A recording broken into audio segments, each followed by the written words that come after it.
Un autre frein à ton illumination, c'est le fait de vouloir avoir raison. Pour certaines personnes, il est plus important de défendre leurs idées et donc de vouloir avoir raison plutôt que d'avancer sur le chemin très concrètement. Pourquoi ça arrive?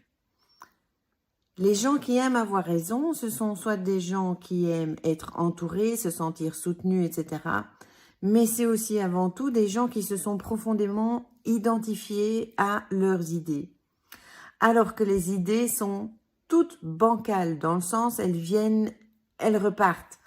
Le nombre de fois où j'ai changé d'idée sur un tas de sujets dans mon existence, ça fait un peu plus de 50 ans que je suis sur cette planète, et j'ai pensé blanc et noir sur des sujets précis. Et c'est à ce moment-là que je me suis rendu compte que mes idées n'avaient aucune importance. Et parce qu'elles n'ont aucune importance, ça permet à l'individu, une fois ça compris, d'avancer beaucoup plus vite.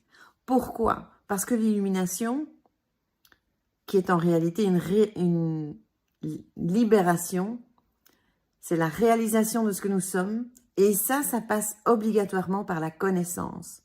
Mais si tu t'accroches à tes idées, comment veux-tu laisser passer la connaissance dans ton esprit?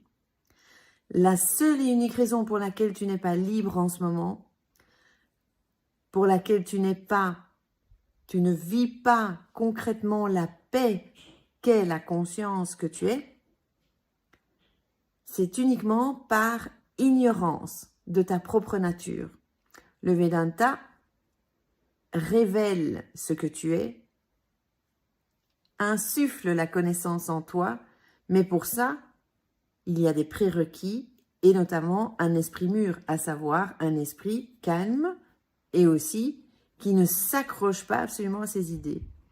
Donc, abandonne tout ce que tu crois savoir et laisse le Vedanta faire son job. Laisse les enseignements s'infuser dans ton esprit. Enquête ce qui est dit. Observe, réfléchis. Assure-toi d'avoir bien compris les enseignements du Vedanta. Et là, de gros changements vont se produire.